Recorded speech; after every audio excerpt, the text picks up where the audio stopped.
Hola, ¿cómo estás?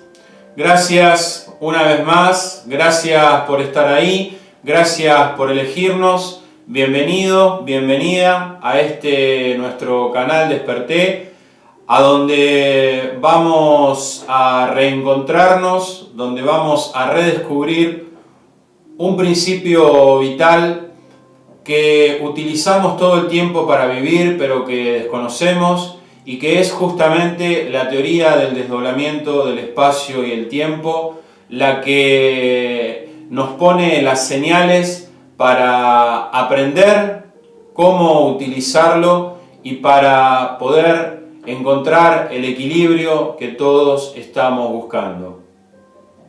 Para aquellos que es la primera vez que se acercan, dejaré por allí el link del video introductorio. Si es de su interés saber más o menos quién soy, cuáles son los motivos y los caminos que me han traído hasta aquí.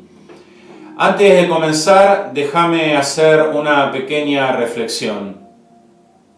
Si estoy en esta empresa, si quiero contarte de una manera bien concreta y fiel qué es lo que esta teoría, qué es lo que este principio vital puede hacer por nosotros, es porque estoy absolutamente convencido y estoy en absoluta certeza de que esto, el redescubrir y el darnos cuenta de esto, es lo que nos va a aportar a cada uno de nosotros, sea la búsqueda que cada uno de nosotros tengamos, las respuestas que van a tener que ver con nuestra propia experiencia y justamente con nuestras verdaderas preguntas. Pero tenés que tomar conciencia y tenemos todos que saber que para alcanzar este objetivo, y más allá de que el principio vital, como ya dije en el video introductorio, sucede todo el tiempo, no es muy complicado de entenderlo. De hecho, lo utilizan los animales, lo utilizamos nosotros cuando recién nacimos. No es de una absoluta complejidad. De hecho, la vida no es tan compleja como nosotros a veces la planteamos. Pero tenemos que tomar conciencia, como te decía recién, de que la única forma en la que este principio vital nos va a aportar los resultados que estamos buscando va a ser en la medida en que podamos incorporarlo en nuestra vida de una manera absolutamente certera. Y utilizo muchas veces este término de certera, el término de lógica, porque repitiéndolo en la repetición nos van a ir quedando grabados. Para hacerte una pequeña analogía y poder explicarme de una manera un poco coloquial lo que te quiero decir, en el siglo XIV Galileo Galilei le dijo a sus contemporáneos que, apoyado en las ideas de Nicolás Copérnico, la Tierra no era el centro del universo, giraba en torno a un sol en una idea heliocentrista. Por ese simple descubrimiento, por esa idea que hoy para vos es una certeza, a Galileo Galilei lo denostaron, lo persiguieron, lo encarcelaron y terminó su vida de una manera bastante triste. Estas personas del siglo XIV, como otras muchas hoy en los albores del siglo XXI, estaban acostumbradas o fueron criadas de una manera que pensaron que sus ideas no podían ser modificadas, que aquellos dogmas que habían sido impuestos por fe, por instituciones más grandes como la Iglesia o por los poderosos de la época, no podían ser cambiadas. Y justamente esta negación, esta construcción mental fue la que hizo que persiguieran a las personas que se atrevían a decir que la realidad era distinta. Hoy a la distancia, si nosotros trajéramos hasta aquí alguna de aquellas personas del siglo XIV, probablemente con argumentos, utilizando terminología que ellos puedan asociar a sus constructos de pensamiento, podríamos convencerlos de que un aparato metálico pudiera volar. Pero en el fondo de su corazón siempre estaría allí instalada la duda o la no posibilidad de que esto sea así. Pero si nosotros le mostráramos el avión volando, la fe se terminaría, la certeza tomaría su lugar y esta persona ya no tendría ninguna duda de que un aparato puede volar y sobre ese aspecto no se haría ninguna pregunta más. Eso es lo que tenemos que lograr aquí. Ese es el objetivo que va a hacer, alcanzar ese objetivo es el que va a hacer que nosotros podamos obtener respuestas. Cuando esto sea certeza, cuando yo cada día me levante sabiendo que tengo la solución a cualquier fuera el problema que se me plantee, no voy a interferir, no voy a estar buscando contestar preguntas que yo no me hago. Es tan sencillo como eso.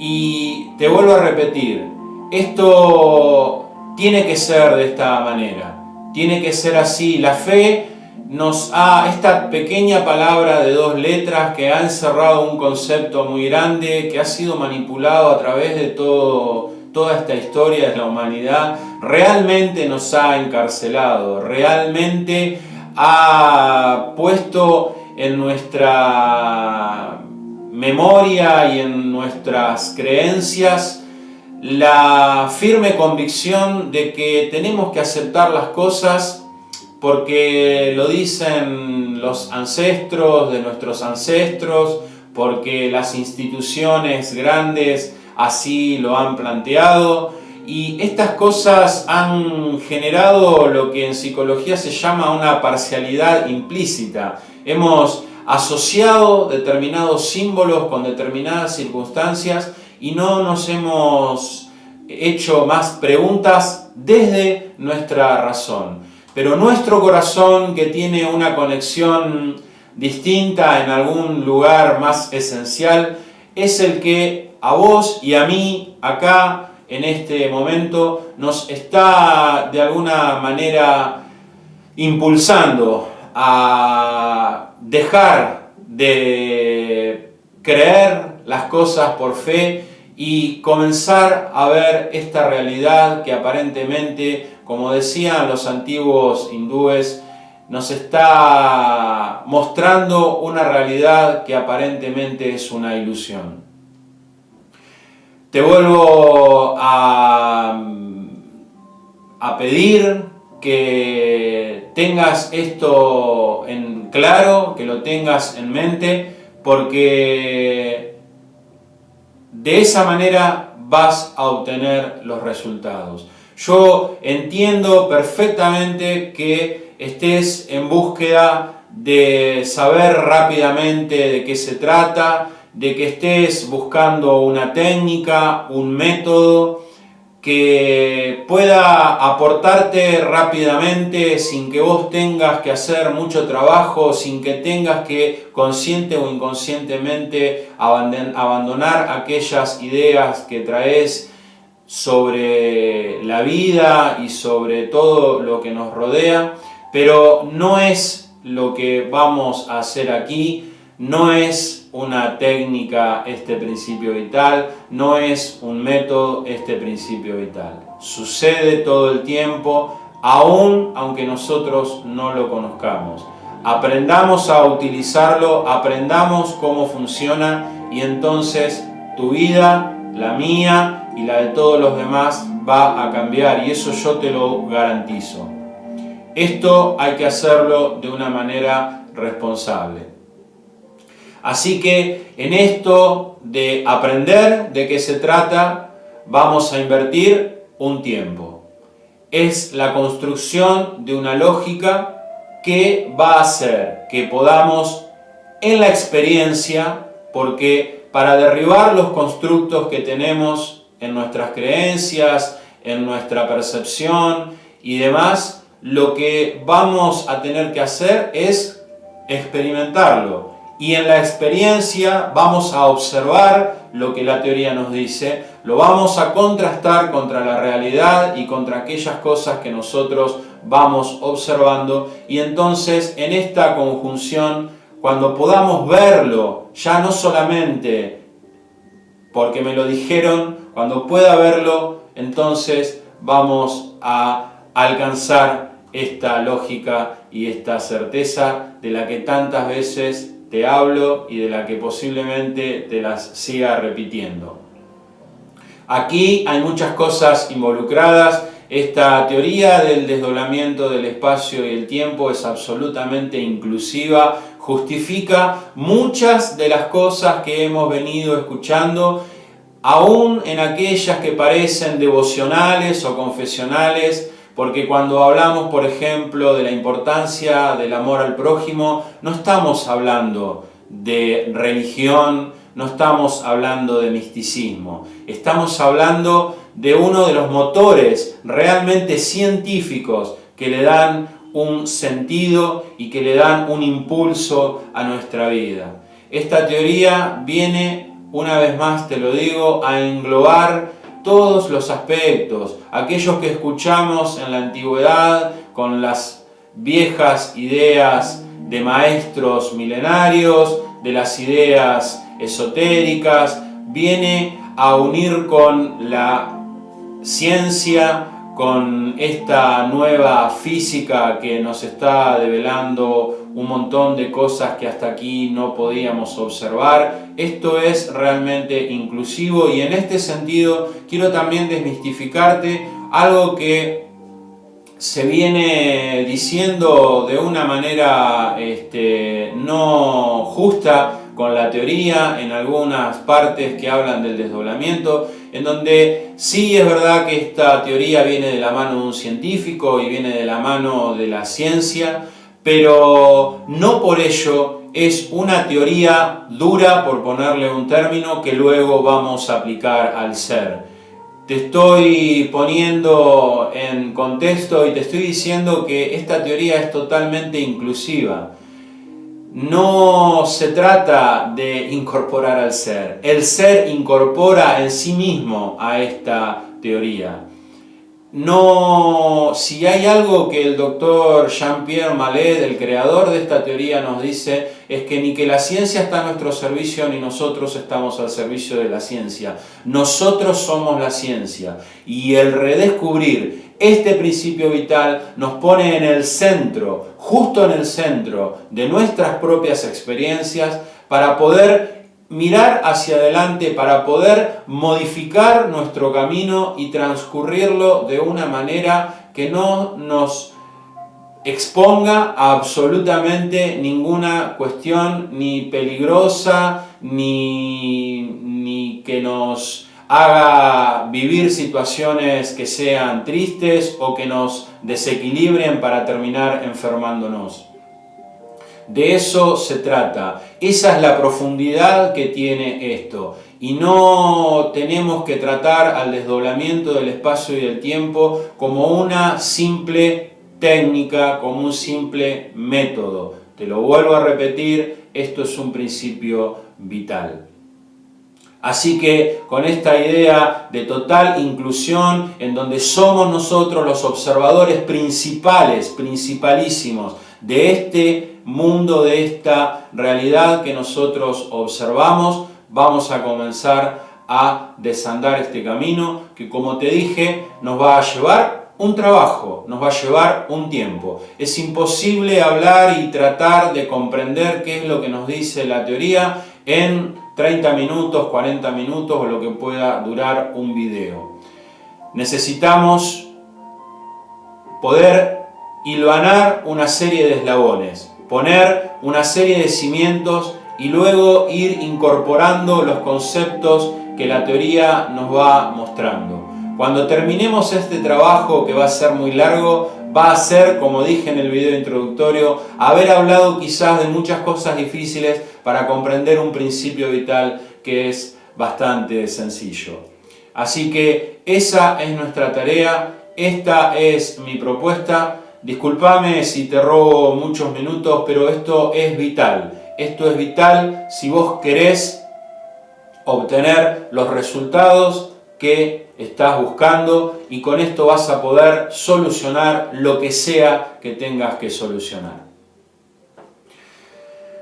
Así que, habiendo dicho todo esto y agradeciéndote una vez más por atentamente escuchar lo que te digo, vamos a empezar en este nuestro segundo encuentro a hablar de tres aspectos fundamentales dentro de la mirada empírica de la ciencia y de nuestra realidad, que le van a estar dando el sustento, primero, a la comprensión de la teoría del espacio, del desdoblamiento del espacio y del tiempo.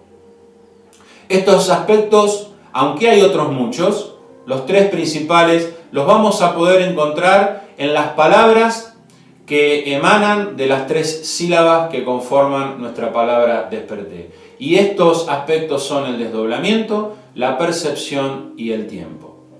Comencemos a hacernos algunas preguntas. Preguntémonos, cuando hablamos de desdoblamiento, ¿de qué estamos hablando? En el año 1988, el doctor Mallet comienza, después de haber venido intuyendo, después de haber venido observando varios aspectos que lo fueron convenciendo de que había una dualidad, comienza a darle forma a su teoría, que le llevó unos 10 años. Y en el año 1998 el doctor Mallet la presenta de una manera, digamos, ya expuesta al mundo científico. Y por aquel entonces, cuando la teoría fue presentada, el doctor Mallet dijo, y lo decía la teoría, que todo en el universo estaba desdoblado, que todo en el universo necesitaba estar desdoblado para poder evolucionar. Y aquí vamos a hacer una pequeña puntuación. Tengamos en cuenta de que la teoría es la teoría del desdoblamiento del espacio y del tiempo. Pero para hacer un pequeño ajuste en nuestro entendimiento, vamos a decir que aquí lo que vamos a tratar de entender es el desdoblamiento de la percepción del tiempo. El doctor Mallet manifestó esto de que todo estaba desdoblado y, por ejemplo, los astrofísicos en ese entonces le dijeron al doctor Mallet que, por ejemplo, muy pocos astros, muy pocas estrellas se veían influenciándose gravitacionalmente en sistemas dobles, un porcentaje bastante pequeño. Y te cuento que hoy, a fines del año 2018, principio del siglo XXI, hoy esa misma astrofísica ha comprobado y superprobado desde muchos ámbitos que el universo que hoy se observa está desdoblado en un 95%. Estrellas, galaxias, agujeros negros, nuestro propio sistema solar está claramente manifestado, evolucionando y influyéndose gravitacionalmente en sistemas duales. Esta teoría también hizo alguna predicción con respecto, por ejemplo, a la antigravedad, esta constante cosmológica de la que había hablado Albert Einstein, que luego fue obligado a decir que había sido el peor error de su vida porque no la pudo constatar, pero que claramente fue otra de sus grandes intuiciones. Es una energía de antigravedad que tampoco en aquel entonces podía ser observada, pero que luego, años después, en 1998 justamente, luego en el 2013, por diferentes científicos fue observada en la explosión de supernovas y cuantificada tal cual lo había predicho la teoría del desdoblamiento del espacio y el tiempo. Y que hace muy poco, en el año 2017, equipos científicos, uno de ellos liderado por una argentina, Gabriela González, recibieron el Premio Nobel de Física por haber podido medir por primera vez las ondas gravitacionales que están relacionadas con esta energía de antigravedad. Y, por ejemplo, otra predicción que hizo la teoría fue que aparecerían en el cinturón de Kuiper, este cinturón de asteroides que rodea el sistema solar, grandes planetoides que iban a aparecer allí justamente por el movimiento que todo este desdoblamiento implica y que en el año 2005 aparecieron, haciendo que la teoría ya fuera tomada bastante en serio, fuera publicada, dándole una entidad mucho mayor en el año 2006. Cualquier teoría que pueda ser aceptada no solamente tiene que ser exacta en sus cálculos, sino que también tiene que poder ser observada. No solamente debe ser descriptiva, sino que tiene que poder predecir acontecimientos. Y es lo que está haciendo entre estos y otros aspectos la teoría del desdoblamiento del espacio y el tiempo, porque también está justificando otras cosas que se están observando, incluso hasta te diría con cuestiones que tienen que ver con la biología. Vamos a llegar allí en algún momento. Pero para seguir hablando de dualidad, vamos a observar que también hay dualidad en nosotros mismos. Este cuerpo físico que utilizamos para desandar esta experiencia, ya sabemos desde hace mucho tiempo, aún habiéndolo dicho durante muchos siglos las religiones, el esoterismo y el misticismo, que nos hablaron, para poner una palabra consensuada, del alma, la ciencia, desde la imaginaria médica, desde la imaginaria de la neurología, desde los campos que estudian, por ejemplo, las remisiones de personas que dicen haber vuelto de la muerte, sabe, conoce, sin ninguna duda, como te repito, que tenemos un cuerpo energético que es vital, aunque todavía no saben bien en qué medida es vital, pero saben que es vital para nuestra existencia. Este cuerpo energético que, entre otras cosas, por ejemplo, fue un poco el disparador para un joven doctor Madlet en la década del 60 que, siendo físico en la mecánica de fluidos, trabajaba para las Fuerzas Armadas experimentando las fuerzas G de pilotos que eran colocados en centrífugas para justamente experimentar esta situación, pero que al bajar de estas centrífugas, los pilotos manifestaban haberse visto fuera de sus cuerpos. Aquí el doctor Madlet se hizo las primeras preguntas que luego lo llevaron a canalizar y a darle forma a la teoría del desdoblamiento. Pero hoy, en los principios del siglo XXI, en el laboratorio se han hecho experiencias en donde a pacientes, a personas, le han colocado electrodos a nivel de la cabeza y a través de impulsos eléctricos se ha tocado el giro cerebral. Es una parte que se encuentra entre la corteza y el cerebro, digamos, más primitivo para entendernos. Y enviando impulsos eléctricos a un sector del giro, las personas que han pasado por estas situaciones han develado sin ninguna duda que se han visto fuera de sus cuerpos. Este cuerpo energético se sabe que interactúa con nuestro cuerpo físico y no hay ninguna duda que en ese sentido estamos desdoblados en un cuerpo físico y en un cuerpo energético.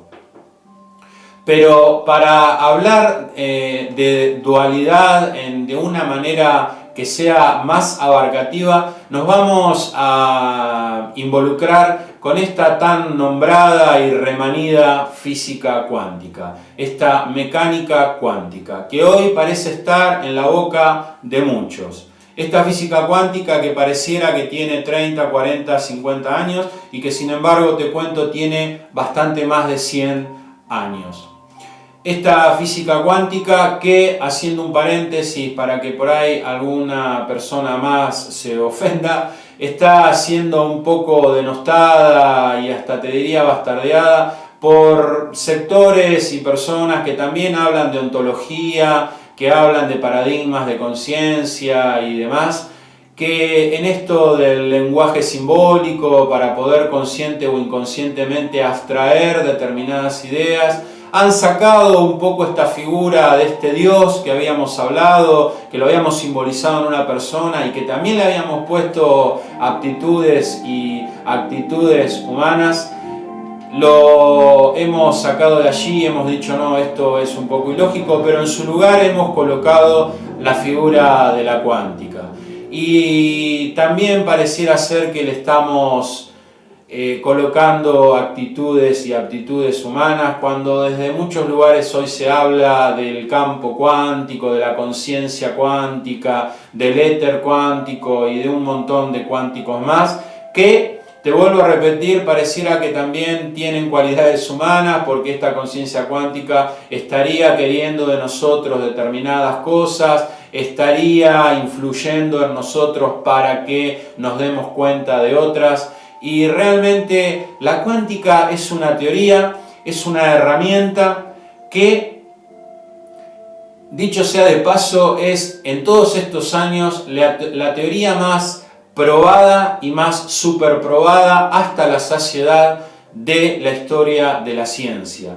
Una física de las partículas elementales que cada vez que ha sido experimentada en cualquiera de sus ámbitos siempre ha dado los mismos resultados. Y es dentro de esta física cuántica en donde encontramos en el estudio de las partículas elementales, que nos viene un poco de esta idea cartesiana o newtoniana de entender la realidad, en donde se estableció la idea de que para conocer esta realidad teníamos que conocer sus partes más elementales. Y sus partes más elementales están en las partículas. Y lo que ha sucedido es que lo que hemos observado, lo que ha observado la física allí en las partículas elementales, ha sido diametralmente opuesto a lo que observamos en esta realidad. Las partículas y su mundo nos han develado una realidad muchísimo más distinta, incluso te diría hasta contraintuitiva. Y ha sido uno de los motivos por los cuales la ciencia ha elegido en la cuántica no hacer mucha divulgación, una especie de secreto de familia, como dicen algunos físicos vinculados a la cuántica. ¿Por qué? Porque la física cuántica, en esto de observar las partículas elementales, se ha encontrado con cosas que aún al día de hoy no ha podido explicar.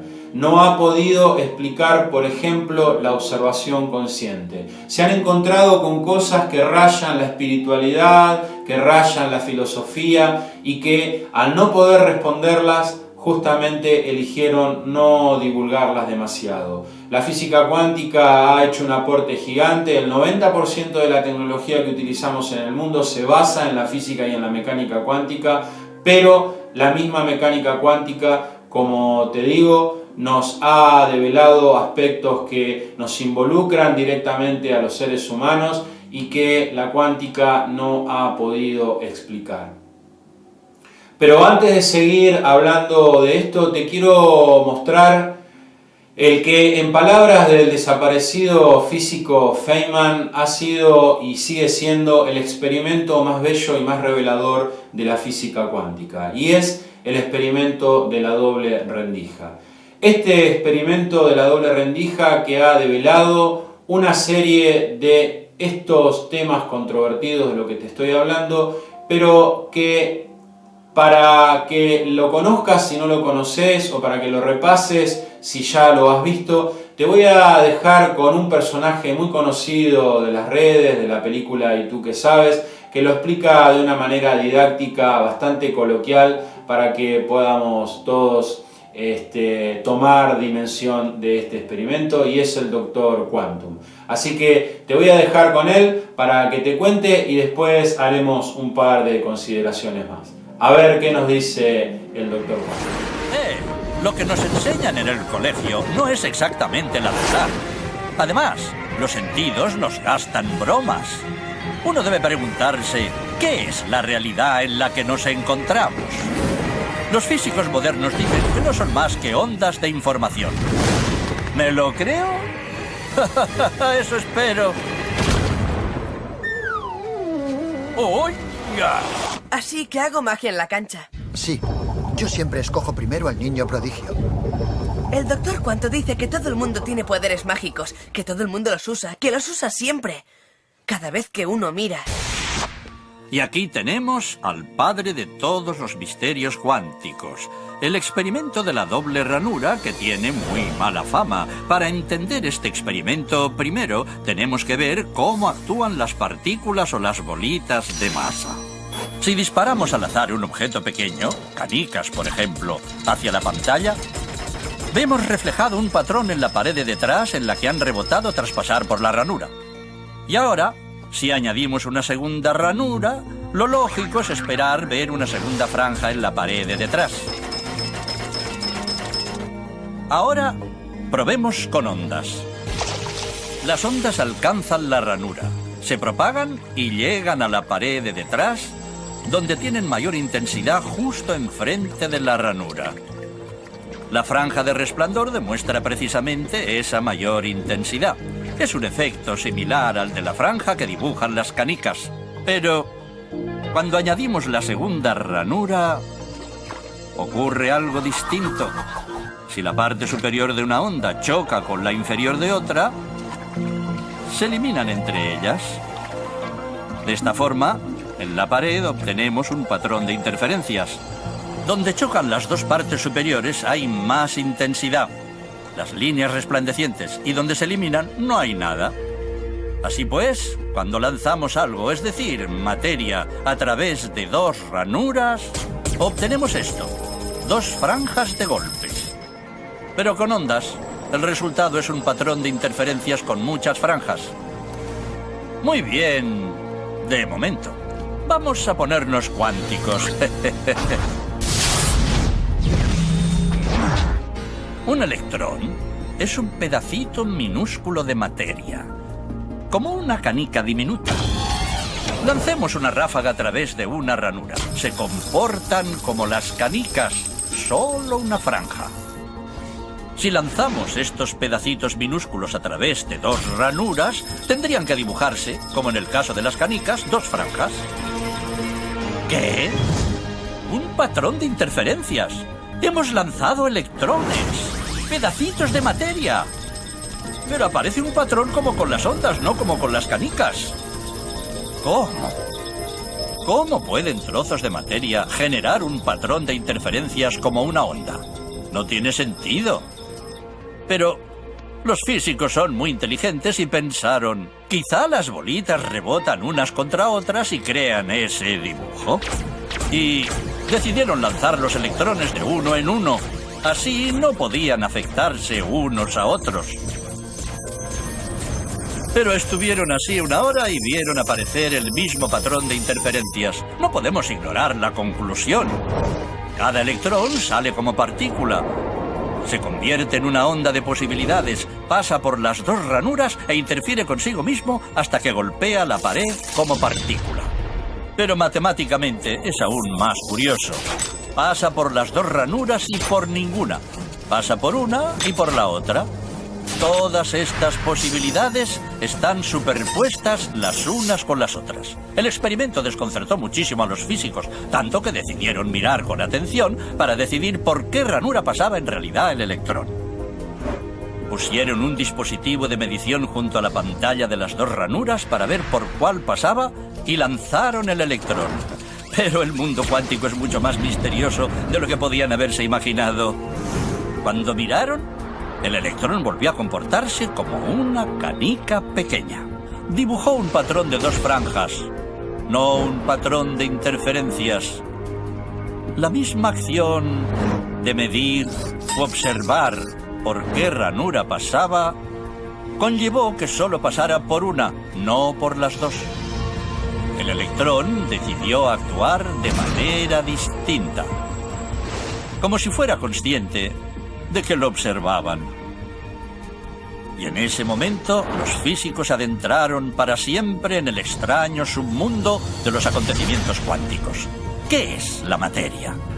¿Canicas? ¿Ondas? ¿Y ondas de qué? ¿Y qué tiene que ver el observador con todo esto? El observador destruyó la función de onda con solo mirar. ¿Qué te pareció? Realmente es para hacerse un montón de preguntas. De aquí surgen preguntas justamente estas que nos vinculan con el hecho de decir ¿qué es esta realidad? ¿Existe realmente la realidad si nosotros no nos observamos? Albert Einstein, quien luchó luego de haber leído gran parte de su trabajo y de su vida, creo que dedicó más tiempo de su existencia a luchar contra la física cuántica, la que él decía que era incompleta, que a poner su genio realmente en las cosas que observaba. Albert Einstein en esta lucha siempre decía con Niels Bohr, el otro físico famoso que aceptó la física cuántica y lo que ella develaba, siempre le decía que él prefería pensar que la luna estaba allí aunque él no la mirara. Este efecto observador que ha sido rupturista porque verdaderamente en las partículas elementales, en lo más esencial de ellas, en esta manifestación dual, corpuscular y ondulatoria, no cabe ninguna duda que en el movimiento, en su desplazamiento, en su evolución, las partículas lo hacen de manera de onda, pero que es la observación consciente la que rompe la función de onda, así le dice la física cuántica, y esta observación consciente hace que la partícula en su estado material aparezca. Esto ha sido controvertido, ha llevado a Niels Bohr y a Albert Einstein a tener una lucha intelectual, por supuesto, de muchos años, incluso teniendo que llegar a la interpretación de Copenhague en 1927 para ver más o menos qué hacían con esta conciencia, con este observador, a dónde lo ponían para poder seguir adelante. Este experimento de la doble rendija, te cuento que se realizó por primera vez en 1801 por un científico de apellido Jung, quien lo utilizó por aquel entonces para comprobar que la luz tenía un carácter ondulatorio, justamente porque al pasar por dos rendijas registraba un patrón de interferencias, y que luego en el año 1961 fue replicado, ahora sí con electrones, como acabas de ver, y en el 74 lanzando de un electrón a la vez, como también acabas de ver. Este experimento que aún hoy se sigue replicando, que se ha hecho no solo con electrones, con protones, con neutrones, con fotones, que se ha hecho de diferentes otras maneras para ver de qué forma le pueden encontrar la vuelta, y siempre ha dado los mismos resultados. Así que en esta observación que hemos hecho, en este repaso de las partículas elementales y su más comprobada dualidad corpuscular y ondulatoria, en nuestro propio organismo y nuestro cuerpo energético, y en la observación del 95% de los astros del universo trabajando en sistemas dobles, no nos queda ninguna duda que el Dr. Malet, cuando dijo en el año 1998 que todo estaba desdoblado, no hizo más que decir una absoluta verdad. Ahora vamos a hacernos una pregunta que en este caso va a estar vinculada a nuestra percepción. Esta percepción que durante mucho tiempo también se creyó que era de una manera continua, que veíamos el movimiento, el fluir de la vida, de nosotros mismos y de las cosas, y que también desde hace mucho tiempo la imaginaria médica, sobre todo la que está relacionada con nuestra manera de ver, con la neurociencia en el procesamiento de esta información, sabe que observamos el mundo de una manera que nos viene dada de una sucesión de instantáneas, como si fuera una sucesión de fotografías. Y estas fotografías, estos intervalos que nos llegan, son captados por nuestras córneas, son registrados y grabados por nuestro cerebro para darnos a nosotros la idea, la ilusión de un movimiento continuo, cuando en realidad se sabe ya sin ninguna duda que esto a nosotros nos llega de una manera, para poner un término un poquito más científico, de una manera estroboscópica. Estroboscópica, que justamente tiene que ver con esto de intercalar instantes de luz y oscuridad. Este efecto estroboscópico que, por ejemplo, lo podemos ver en una discoteca, en un efecto contrario, porque justamente un cuerpo o una situación en la que hay movimiento alternando instantes rápidos de luz y de oscuridad hace que lo veamos de una manera ralentizada. Aquel que solamente pudiera tener la observación, como nosotros, de los instantes de luz, veríamos solamente la luz, pero si existiera alguien que solamente pudiera observar la oscuridad, vería una oscuridad de manera continua. Estos fotogramas por segundo, así se llaman, ya cuando comenzaron las primeras incursiones en el cine, que sabían que 24 imágenes seguidas por segundo era lo mínimo requerido para que una persona viera movimiento, fue justamente el método utilizado para hacer los films, y que hay historias comprobadas y verídicas, si no las sabés, que por ejemplo en la película de Walt Disney de Blancanieves se colocó un fotograma 25 superando el segundo, un fotograma 25 que no era visto por nuestra percepción dentro del movimiento, pero que sí era captado subliminalmente, y estas imágenes luego se comprobaron que no habían sido muy santas. Con lo cual, bueno, evidentemente han influenciado subliminalmente a unas cuantas generaciones. Pero esta técnica también fue utilizada por empresas grandes como Coca-Cola, en donde en muchos films se colocaba el fotograma 25, una foto de alguien con sed o con un cartel que te decía ve y compra una bebida, y la gente salía de los cines y adivinaba qué hacía. Iba y compraba comida y compraba bebidas. Y aquí también podemos preguntarnos hasta qué punto nosotros somos tan autónomos como pensamos que somos. Esto del efecto estroboscópico, de nuestra percepción a través de instantes de luz y de oscuridad, se conoce desde hace mucho tiempo. Así es como nosotros realizamos el movimiento. Este video que estás viendo corre a 30 fotogramas por segundo, y se sabe que más o menos en un promedio un ser humano puede ver hasta 60 fotogramas por segundo dentro de lo que podría ser una alta definición. También este efecto lo podemos observar si estás mirando una luz encendida, un foco, un fluorescente. Está trabajando con corriente alterna a 60 ciclos por segundo, lo que quiere decir literalmente que se está prendiendo y se está apagando 60 veces por segundo. Pero está claro que nosotros no podemos ver los instantes de sombra y de oscuridad a esa velocidad, y por lo tanto vemos un continuum, vemos la luz como si estuviera encendida todo el tiempo.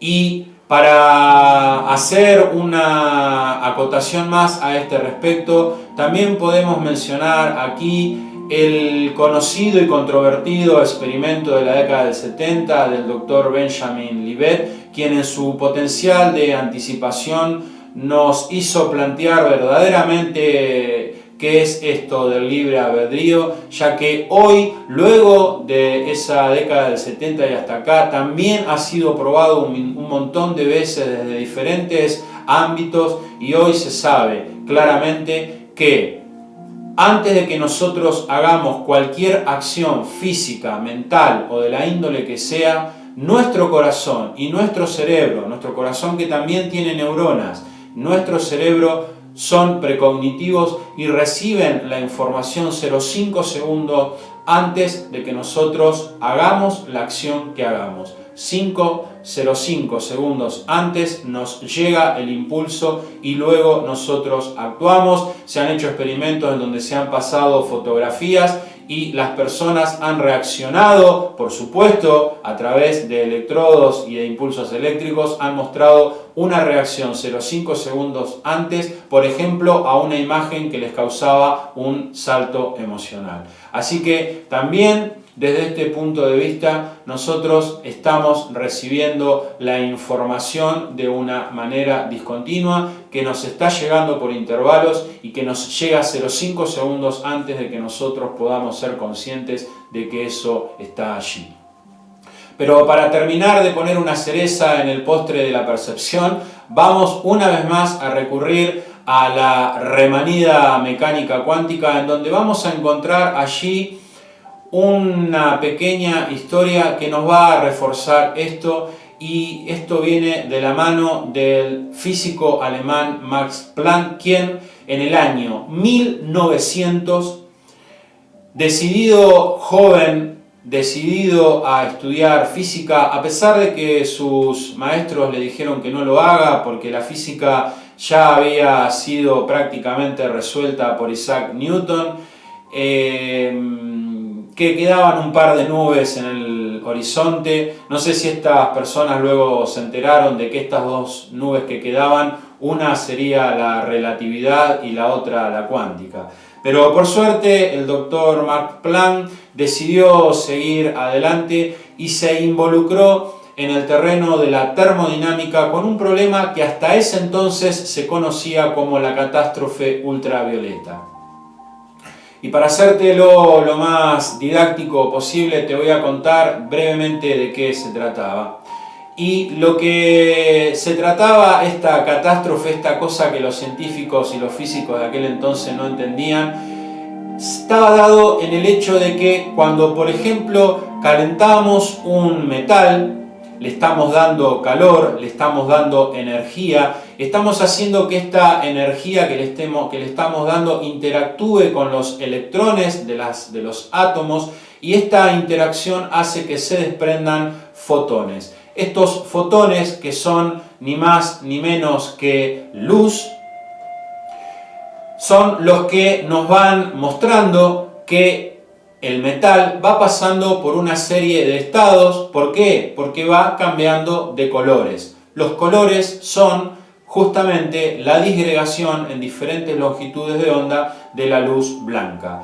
Estos fotones que van pasando a medida que lo voy calentando por diferentes longitudes de onda, nos van mostrando desde el rojo, en donde la longitud de onda es más larga, de un naranja, un amarillo, un casi azul y un ultravioleta, supuestamente que ya no podemos ver, en donde la frecuencia de onda, la longitud, se vuelve mucho más estrecha. La frecuencia es la longitud es la distancia que hay entre lomita, y la frecuencia es la cantidad de esas lomitas que entran en un segundo. Cuando esta frecuencia es muy alta, se vuelve la luz azul, y cuando pasa esta cantidad se nos convierte en la luz ultravioleta. Allí se producía el siguiente efecto. Hasta aquel entonces, por las fórmulas, se consideraba o se entendía que la energía era dada de una manera continua. Y si esto realmente era así, las fórmulas decían que la frecuencia y la intensidad también tenían que crecer de una manera exponencial, de la misma manera que yo le seguía dando calor a este metal. Por lo tanto, las longitudes de onda tenían que ir avanzando hasta pasar al ultravioleta. Por lo tanto, el hierro tenía que, para nosotros, volverse invisible, dado que nosotros no podemos ver la luz ultravioleta. Pero está claro que en la realidad esto no sucede, y que el metal se observa claramente aún aunque esté con mucha temperatura. Esto era lo que los científicos no entendían, y este es el tema que atacó el doctor Max Planck. ¿Y cómo lo resolvió? Bueno, luego de mucho experimentar con el famoso cuerpo negro y demás, comenzó a ir a hacer una especie de ingeniería inversa de lo que veía en la realidad hacia lo que no sabía, y a pesar de su construcción mental, a pesar de sus ideas, a pesar de él mismo, terminó concluyendo que la energía no era dada de una manera continua, sino que la energía era dada en paquetes de energía, y que no solamente la energía era dada en paquetes de energía, este calor que yo entendía que se daba de una manera continua, en realidad está siendo dado por paquetes de energía, como si yo pensara en un chorro de agua constituido por muchas gotitas, de esa manera, pero que también emitía la energía que estaba recibiendo, los fotones que se desprendían, en una manera de paquetes de energía. Y básicamente, ¿qué es lo que concluyó? Adosando a esta idea una constante que luego se transformaría en su constante de Planck, hoy utilizada en muchos campos de la física. Esta constante de Planck, que por ejemplo sería la distancia más minúscula que se podría medir en el universo, en donde todavía allí las 4 fuerzas elementales estarían todas en una única entidad, o el tiempo de Planck, que son aquellos 10 a la menos 32 segundos posteriores al Big Bang, un tiempo ridículamente pequeño, pero que está más o menos probado que ese fue el tiempo que se requirió para que se produjera la famosa explosión. Esta constante de Planck la introduce en una fórmula para entender que la energía tenía que ser igual a la frecuencia por la constante que él había introducido. Y entonces, ¿qué encontramos? Que cuando la longitud de onda es larga, o sea, tenemos el color rojo, podemos formar muchos paquetes de esta energía, pero de muy poco valor, de muy poca intensidad. Pero cuando tenemos mucha frecuencia de onda, cuando nos vamos acercando al color azul, para formar estos mismos paquetes requerimos de mucha más cantidad de energía, por lo tanto la energía en algún momento se termina y no podemos hacer más paquetes, por lo tanto la frecuencia no sigue creciendo y vemos esta realidad que vemos.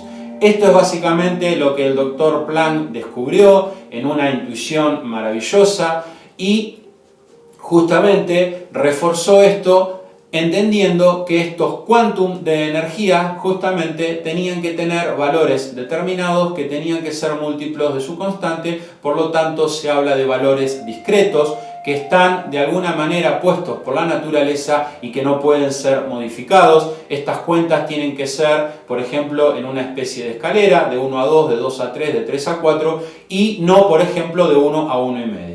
Esto es algo que la naturaleza lo ha establecido de esta manera y aunque los físicos todavía no entienden muy bien la esencia, es así y absolutamente comprobado así. Entonces, lo revolucionario de esto es que el señor Max Planck, quien por esta situación justamente es considerado de alguna forma el padre de la mecánica cuántica, nos mostró a todos que toda la energía que existe en este universo, que todos recibimos y que todos emitimos, la hacemos a través de paquetes de energía, de cuentas de energía, de quantums. Y aquí la palabra famosa que le da su nombre a la mecánica cuántica, a esta tan nombrada mecánica cuántica. Así que aquí tenemos el fundamento esencial que nos explica por qué nosotros percibimos esta realidad de una manera estroboscópica, por qué nos llega a nosotros siempre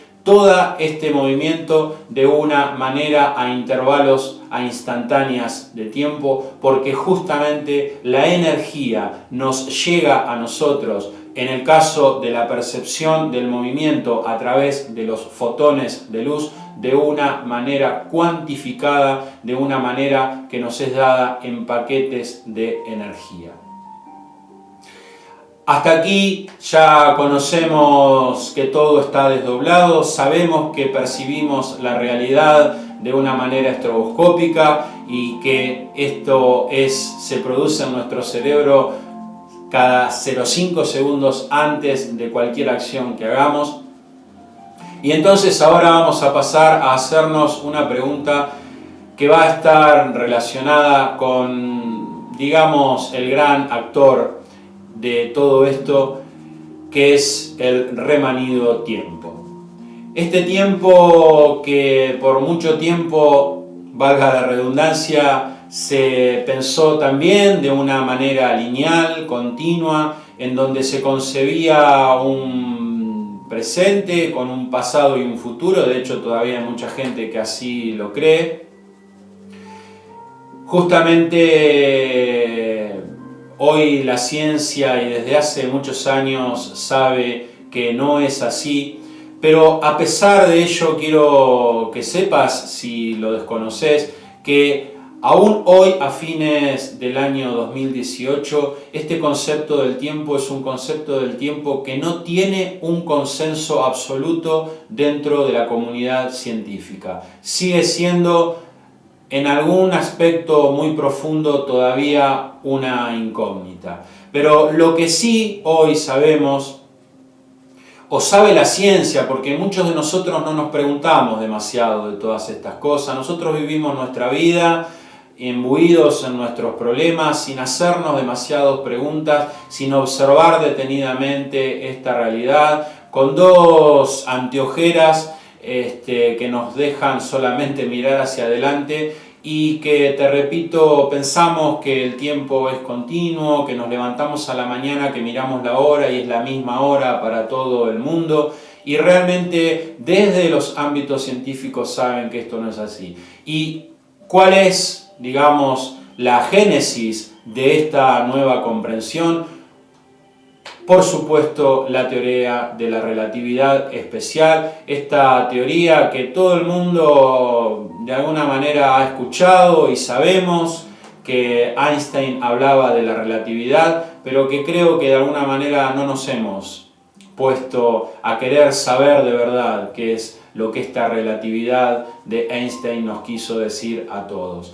Einstein, en 1905, apoyado en el Quantum de Planck, apoyado en las ideas de Hertz, que ya había estudiado el principio del fenómeno fotoeléctrico, este fenómeno fotoeléctrico que básicamente lo que hizo también fue confirmar la dualidad de la luz, dado que apuntando con un haz de luz a una placa de unas determinadas características, esta luz desprendía electrones. Este fenómeno fotoeléctrico, que es utilizado, por ejemplo, en las celdas de energía que utilizamos para obtener electricidad, dejó claramente establecido a través del trabajo final que hace Einstein con el trabajo de Hertz, de que la luz, para poder arrancar un electrón de la órbita de un átomo, tenía que tener una gran frecuencia, o incluso, como luego se comprobó, tenía que ser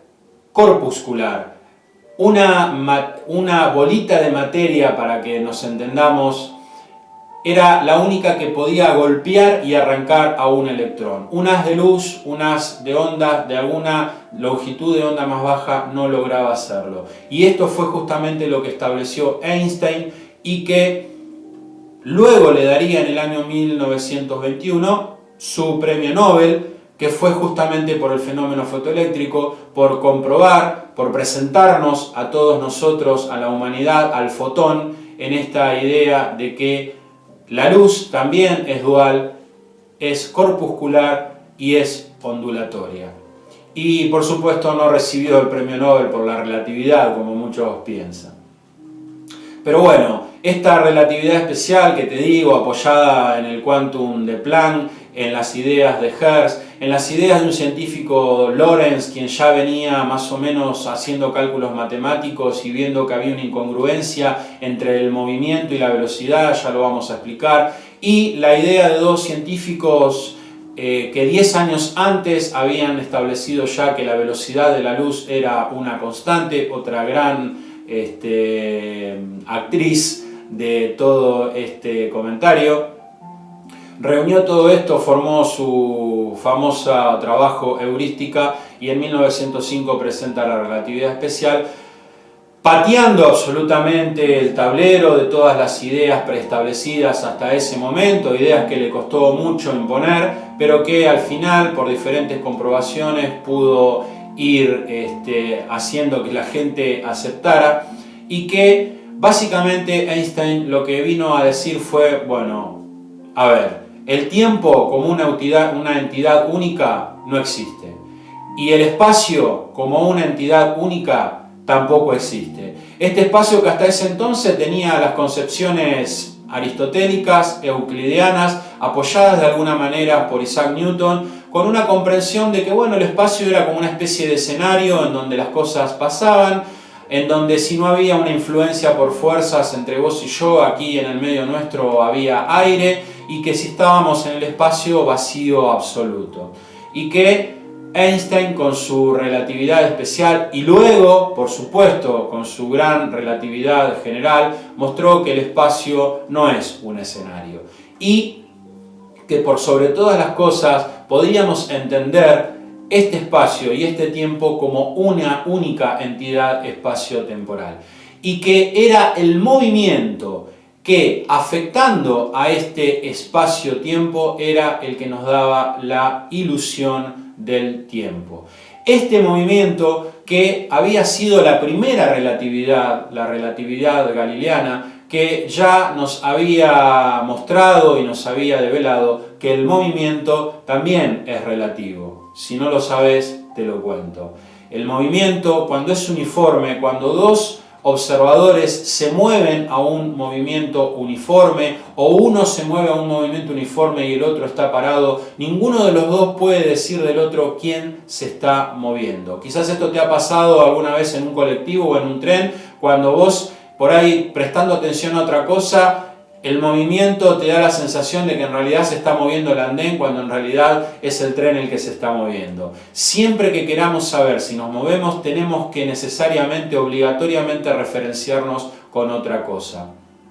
Y esto es tan así que si yo te metiera dentro de una caja sin ventanas, donde vos no pudieras ver nada, y yo te moviera a un movimiento uniforme y continuo, vos nunca te darías cuenta de que te estás moviendo, excepto que te frenara bruscamente y la inercia te hiciera dar contra alguna de sus paredes. Si no, no te darías cuenta. Pero te voy a dar un ejemplo más claro para que te quede bien la idea y la percepción de que esto es así. Cuando vos salís a la noche y observás el cielo y ves las estrellas y disfrutás de una linda calma, te cuento que en realidad no te estás dando cuenta que te moves a mucha velocidad, y no te das cuenta porque este movimiento es uniforme. No te das cuenta que estamos girando al torno de nuestro eje en el planeta Tierra a unos 1700 km por hora, que nos estamos trasladando alrededor del Sol en su órbita de 930 millones de kilómetros a unos promedios 110.000 kilómetros por hora, que nuestro sistema solar se desplaza en torno al eje de la galaxia, nuestro sistema solar en torno a la galaxia, a unos 796.000 kilómetros por hora, o que todas las galaxias que conformamos el grupo local, la Vía Láctea, Andrómeda y otras más, vamos todas desplazándonos hacia el gran atractor, todos datos que te dejo para que los compruebes, a unos 2.160.000 kilómetros por hora. No te das cuenta de ninguna de estas cosas porque el movimiento es uniforme.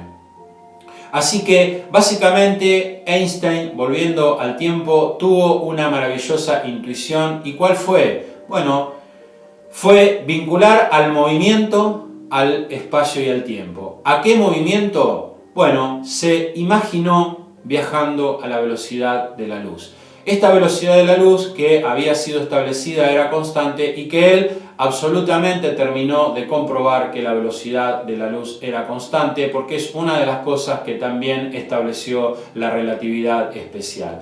Esta velocidad de la luz, que todos nosotros la nombramos velocidad, pero que te cuento que no es una velocidad, en realidad es una unidad de distancia, pero que está un poco concebida como una velocidad porque en alguna parte intuitivamente se piensa que la luz, por ejemplo, desde que sale del sol y llega a la Tierra, que tarda 8 minutos, desarrolla una cierta velocidad. Pero lo interesante de la velocidad de la luz es que justamente es constante. No depende de su fuente, no depende de su observador. La velocidad de la luz siempre es constante. Si yo, por ejemplo, fuera en un vehículo y pudiera en algún momento alcanzar la velocidad de la luz y yo encendiera los faros de luz, estos faros escaparían de mí a la velocidad de la luz. Y aunque yo acelerara a la velocidad de la luz para alcanzarlos, estos rayos escaparían de mí a la velocidad de la luz. Y si yo quisiera escapar de ellos a la velocidad de la luz, me alcanzarían a la velocidad de la luz. La velocidad de la luz es una constante universal que nunca va a depender del observador ni de la velocidad de su fuente. ¿Y esto por qué tiene tanta relevancia? Porque imaginándose Einstein viajando a la velocidad de la luz y apoyándose en los cálculos y en las ideas de Lorentz, quien ya había establecido que cuando un cuerpo se va acercando a la velocidad de la luz va sufriendo una contracción en torno al movimiento, Einstein pudo deducir que si él iba en un vehículo y a medida que se acercaba a la velocidad de la luz, este espacio que se contraía en dirección del movimiento iba haciendo que el tiempo adentro de este vehículo corriera de una manera más lenta. Y esto, aunque costó mucho poder abstraerlo y comprenderlo, fue por ejemplo el científico francés Langevin, quien en 1923 con su paradoja de los gemelos, famosa paradoja de los gemelos, que también le dijeron que estaba loco cuando lo expuso porque no lo pudo comprobar, aunque sus cálculos decían que era así y por supuesto que luego se comprobó que era así, estableció que si él tomaba dos gemelos, pues dejaba uno en la Tierra, el otro lo metía en una nave espacial, lo lanzaba al espacio a la velocidad de la luz durante un año, esta nave luego desaceleraría, pegaría la vuelta y volvería a acelerar a la velocidad de la luz por el transcurso de un año, y pasado este tiempo llegaría a la Tierra tras 2 años de viajar a la velocidad de la luz y se encontraría con que su hermano habría envejecido unos 20 años. En la década del 70, 2 científicos contando con relojes atómicos que tienen una precisión de muchos decimales, sincronizaron 2 de ellos, dejaron uno en la Tierra, al otro lo colocaron en un avión que dio la vuelta al mundo a una cierta velocidad y que cuando fueron comparados el reloj que viajaba en el avión había sufrido un retraso. No hay ninguna duda de que el tiempo se contrae con de que el espacio se contrae con la velocidad y esto ralentiza el tiempo. En nuestro caso, ¿qué es el tiempo para nosotros? Es una referencia a qué movimiento, a qué espacio. Bueno, ni más ni menos que al movimiento de nuestro planeta Tierra en nuestro sistema solar. La velocidad y el movimiento de traslación nos dan los años y la velocidad de rotación en su eje nos dan los días, las horas y los segundos. Y ese es el tiempo para nosotros. Si yo fuera un observador por fuera del planeta Tierra y viera la Tierra moverse a 110.000 kilómetros por hora, mi espacio y mi tiempo serían totalmente distintos al tuyo, mi percepción del tiempo sería mucho más rápida y para vos que vas adentro del planeta Tierra, el tiempo correría de una manera más ralentizada. Pero fíjate que aún dentro del mismo planeta Tierra, para 2 observadores en diferentes partes del globo, el tiempo es distinto. Si yo me voy al oriente, avanzo en el tiempo. Si me voy al occidente, atraso en el tiempo. Por lo tanto, una de las cosas que estableció la relatividad especial es que el tiempo y el espacio siempre van a ser el mismo para 2 observadores en el mismo marco de referencia. Para 2 observadores en diferentes marcos de referencia, el tiempo y el espacio van a ser distintos. Y dentro de los muchos estudios y comprobaciones empíricas y en los cálculos de la física teórica se pudo comprobar esto en el genio del ya hoy desaparecido Stephen Hawking, quien dedicó gran parte de su tiempo y de su investigación, habiendo leído algunos de sus libros de divulgación con respecto a sus estudios, centró la mayor parte de su ciencia en el estudio de los agujeros negros. Y allí, en los agujeros negros, podemos absolutamente comprobar esto que te estoy diciendo. Cuanto más me voy acercando a un agujero negro, el cual contrae bajo una gravedad absoluta el espacio y el tiempo, y el tiempo se vuelve absolutamente ralentizado. Si yo caigo dentro de un agujero negro, desaparezco instantáneamente en 10 a la menos 18 segundos, volviéndose para nuestra percepción, por supuesto, instantáneo, pero que esa partícula que va cayendo en esa absoluta gravedad, a esa gran velocidad, puede imaginarse haciendo un viaje de muchísimo, muchísimo tiempo. Esto está absolutamente comprobado, se sabe que es así, y más allá de que no haya un consenso con respecto al tiempo, sabemos que el tiempo no es el mismo para todos nosotros,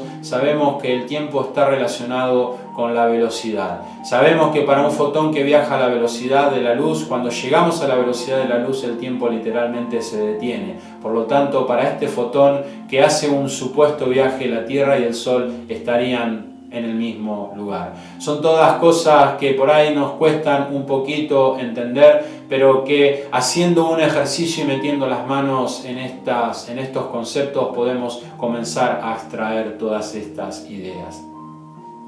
Toda esta información que te estoy compartiendo, que estoy tratando que no nos lleve demasiado tiempo y hacerla lo más didáctico posible, te cuento que son puntas de ovillos, por supuesto, mucho más grandes, y que yo quisiera, y te voy a pedir que lo hagas, que tomes estas puntas y que seas vos mismo también quien estudie, lea un poquitito, se involucre y amplíe estos conceptos y estas nociones de la realidad. Hay muchos canales en YouTube muy didácticos y lindos que nos hablan de todas estas cosas y con animaciones y con gráficos nos aclaran bastante esta idea abstracta que por allá a nosotros nos cuesta, sobre todo cuando pensamos que las cosas son de otra manera.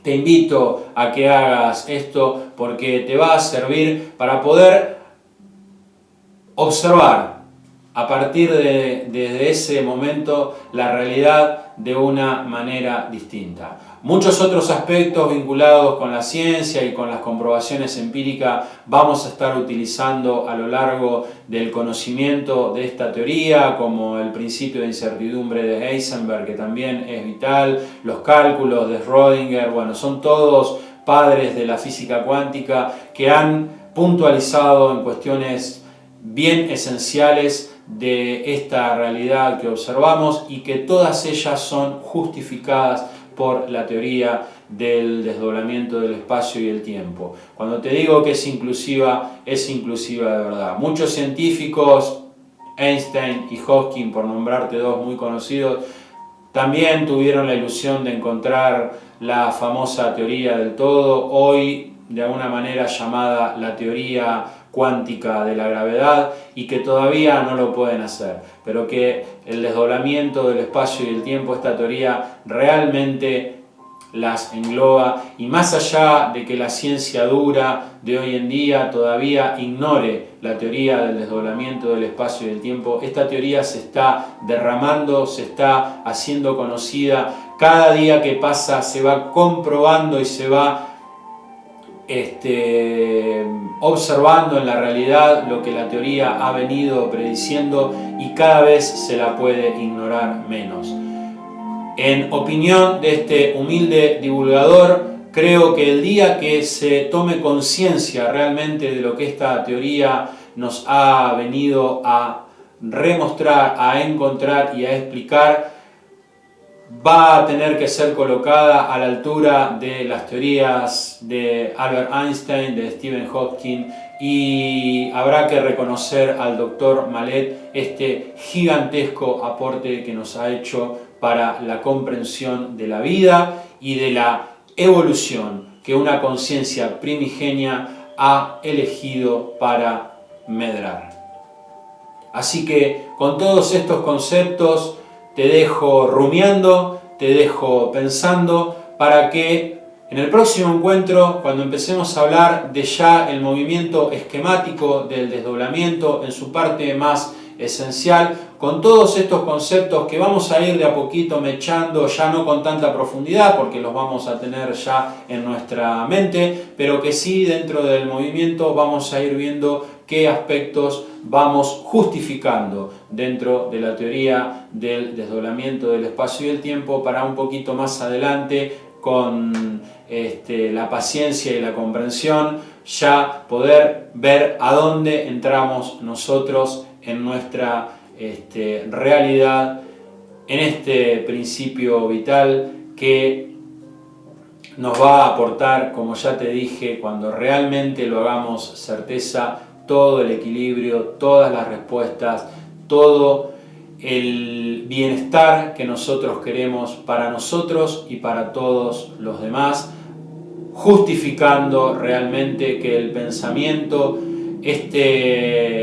porque cuando uno habla a veces de amor o cuando uno habla del prójimo parece que nos metemos en la religión y no es así. Aquí estamos hablando de realidad y de ciencia y el amor es un motor esencial en esto que el desdoblamiento nos quiere enseñar. Así que gracias una vez más. Una vez más espero haber sido explicativo y didáctico y que te sigan dando ganas de aprender qué es lo que esta maravillosa teoría nos viene a contar. Nos vemos en el próximo encuentro y que estés muy bien. Chao.